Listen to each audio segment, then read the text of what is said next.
सवाल है कि कैप्टन साहब ने एक फाइल दी थी अपनी हाईकमांड को और वो माफिया के बारे में थी कि इन एमएलएस पे एक्शन होना चाहिए, लेकिन पार्टी ने कुछ नहीं किया। अगर आपकी पार्टी आपका गठजोड़ आता है पावर में, तो क्या आप एश्योरेंस देते हो पंजाब के लोगों को कि जो भी माफिया था जिन्होंने पंजाब को लूटा, चाहे वो सैंड थी या लिकर माफिया, उन पे कार्रवाई करेंगे आप लोग?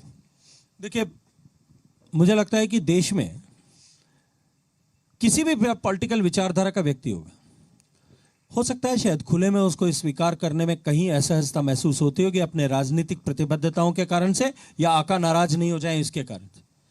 लेकिन अकेले में बैठकर हर एक आदमी इस बात को स्वीकार करता है कि मोदी जी की भ्रष्टाचार के अगेंस्ट में जीरो टॉलरेंस की नीति है, और उसके कारण से आज देश में जिस तरह से भ्रष्टाचार के मामलों में कमी आई,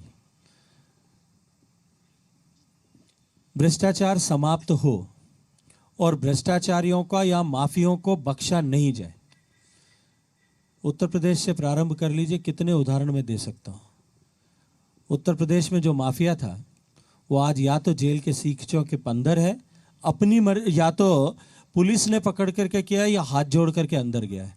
और जिस तरह से उस माफिया तंत्र से पैदा किए हुए पैसे पर बुलडोजर चलाए, आज उत्तर प्रदेश के 22 करोड़ लोगों का भरोसा भी हुआ है, बढ़ा है, और देश के 132 करोड़ लोगों का भरोसा भी बढ़ा है कि पुत्र जो है मोदी जी और भारतीय जनता पार्टी की zero tolerance to mafia and भ्रष्टाचार की जो नीति है, भ्रष्टाचार के अगेंस्ट में जो जीरो टॉलरेंस की नीति है, उसके चलते कहीं भी 1% भी इन विषयों को लेकर के गुंजाइश नहीं है।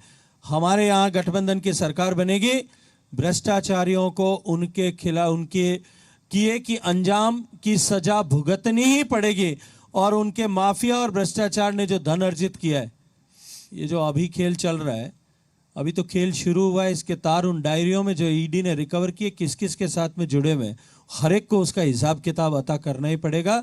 ये पंजाब की जनता से हमारा वादा है। और जो जनता की जो रोज थी करप्शन, जैसे आम आदमी जो है, जो पुलिस के पास जाता है, जो कोई और प्रॉब्लम आती है, वो जो भ्रष्टाचार है वो उस पर कैसे नकेल कसें? क्योंकि ठीक है, आप दावा कर रहे हैं मोदी सरकार ने इंस्टीट्यूशनल जो करप्शन थी वो कम की है, लेकिन आम आदमी को शायद सरोकार है कि रोज जो जाता है, वो चाहे पुलिस स्टेशन में हो, ट्रैफिक पुलिस हो, जहाँ पटवारी हो, जहाँ तहसीलदार हो, आपको पता किस तरह से रिश्वत ली जाती है और दी जाती है। देखिए, टेक्नोलॉजी के आधार पर इस देश में से भ्रष्टाचार को समाप्त करने में बहुत बड़ी सफलता अर्जित की जा सकती है।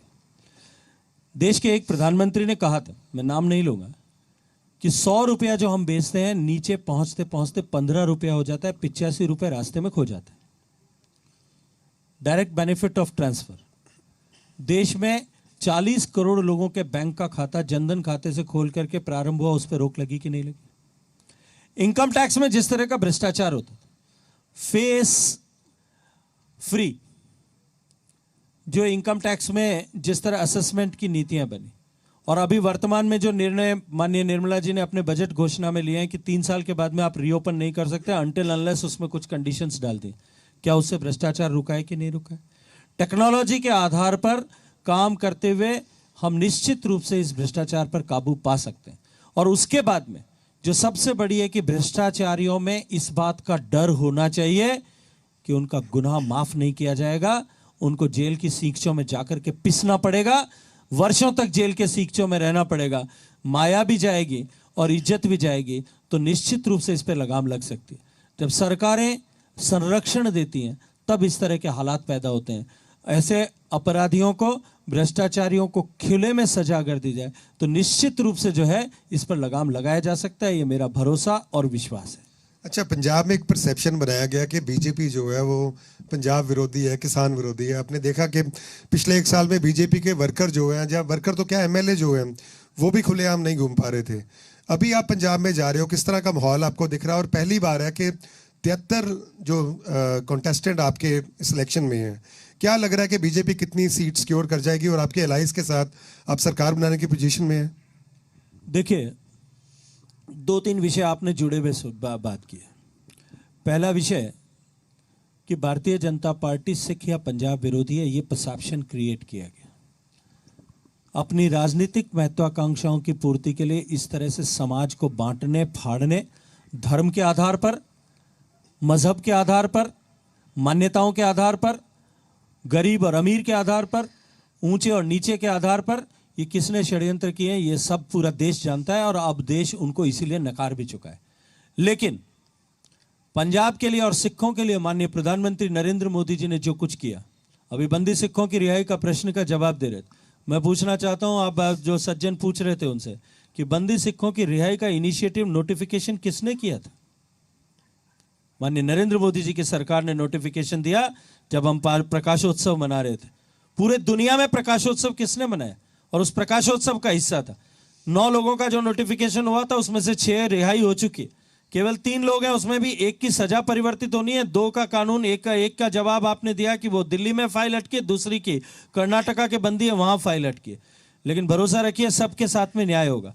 84 के सिखों के दंगों नरसंहार करने वालों को उनके अंजाम तक किसने पहुंचाया? आज मैं देख रहा था चन्नी साहब का स्टेटमेंट था, उन्होंने कहा कि माकन और सज्जन कुमार को फांसी पे लटकाओ, अगर नहीं लटका सकते हैं तो हमको बनाओ, हम लटका देंगे। मैं पूछना चाहता हूं कि 20 साल तक दिल्ली में सरकार रही थी, क्यों नहीं लटका पाए? 5 साल नरसिम्हा राव जी थे, 10 साल मनमोहन सिंह साहब थे, बीच में 5 साल पहले 5 साल राजीव गांधी जी भी थे, क्यों नहीं उनके खिलाफ निर्णय हुआ? उल्टा पंजाब के घाव को हरा करने के लिए उसके ऊपर तेजाब डालने का काम